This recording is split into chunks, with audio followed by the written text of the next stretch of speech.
राजस्थान के रेगिस्तानी इलाके में बसा एक छोटा सा गांव धरोली कभी खुशहाल था। इस गांव में खेती ही लोगों की आजीविका का मुख्य साधन थी। गांव के बीचों बीच एक तालाब था जो पूरे गांव के लिए पानी का एकमात्र स्रोत था।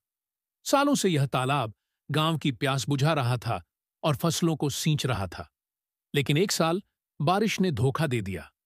गांव में बूंद बूंद पानी के लिए तरसने की स्थिति पैदा हो गई। तालाब सूख गया, कुएं खाली हो गए और खेतों में दरारें पड़ गईं।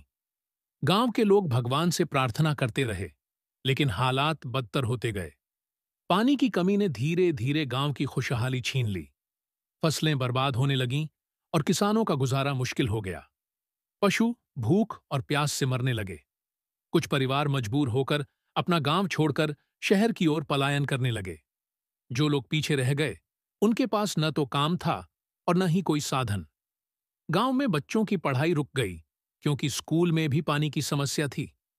एक 12 साल की लड़की पायल, जो पढ़ाई में बहुत होनहार थी, हर दिन 5 किलोमीटर दूर से पानी लाने जाती थी। लेकिन यह मेहनत उसकी सेहत पर भारी पड़ रही थी। उसके सपने, जिन्हें उसने किताबों में देखा था, पानी की कमी में डूबते जा रहे थे।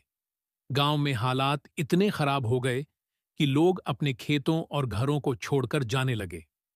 जो बच गए, उन्होंने अपनी जिंदगी को जैसे तैसे चलाने की कोशिश की।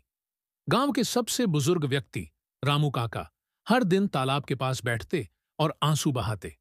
वह कहते, यह वही तालाब है जिसने हमें सालों तक जिंदा रखा, लेकिन अब हमें छोड़ गया। एक दिन पायल अपनी मां के साथ पानी लेने गई। गर्मी और थकावट ने उसे इतना कमजोर कर दिया कि वह बेहोश हो गई। डॉक्टर ने बताया कि उसकी हालत गंभीर है और उसे तुरंत पोषण और आराम की जरूरत है। लेकिन गांव के हालात ऐसे थे कि यह संभव नहीं था। कुछ दिन बाद पायल ने दम तोड़ दिया। उसका जाना पूरे गांव के लिए एक चेतावनी थी, लेकिन तब तक बहुत देर हो चुकी थी। गांव के अधिकांश लोग या तो पलायन कर गए थे या अपने हालात से टूट चुके थे। आज धरोली एक वीरान गांव बन चुका है।